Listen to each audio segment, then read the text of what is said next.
തെരഞ്ഞെടുപ്പ് ഫലം ഭരണത്തിന്റെ വിലയിരുത്തൽ അല്ലെന്ന് എം സ്വരാജ് പറഞ്ഞു. അങ്ങനെ ഒരു വിലയിരുത്തലാണെങ്കിൽ സർക്കാരിന്റെ ഭരണപരിഷ്കാരങ്ങൾ ജനം തള്ളിയെന്ന് പറയേണ്ടി വരും. എനിക്ക് അങ്ങനെ തോന്നുന്നില്ലെന്നാണ് സ്വരാജ് പറഞ്ഞത്.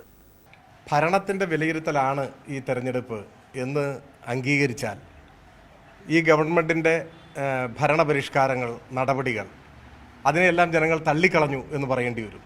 പക്ഷേ എനിക്കങ്ങനെ തോന്നുന്നില്ല. അത് പ്രാഥമിക ഘട്ടത്തിൽ നമ്മൾ വിലയിരുത്തുമ്പോൾ ഇപ്പോൾ ഗവൺമെൻറ്റിൻ്റെ പ്രവർത്തന ഫലമായി വലിയ മാറ്റങ്ങൾ നാട്ടിലുണ്ടായി. ആ മാറ്റങ്ങൾ ജനങ്ങൾ നിരാകരിച്ചുവോ, അങ്ങനെ ഒരു നിഗമനത്തിൽ നമുക്ക് എത്താൻ സാധിക്കുമോ? എനിക്ക് തോന്നുന്നില്ല. അപ്പോൾ അത് ചില ഉദാഹരണങ്ങൾ തെരഞ്ഞെടുപ്പ് ഘട്ടത്തിൽ തന്നെ ഞങ്ങൾ ചർച്ച ചെയ്യാൻ ശ്രമിച്ചതാണ്.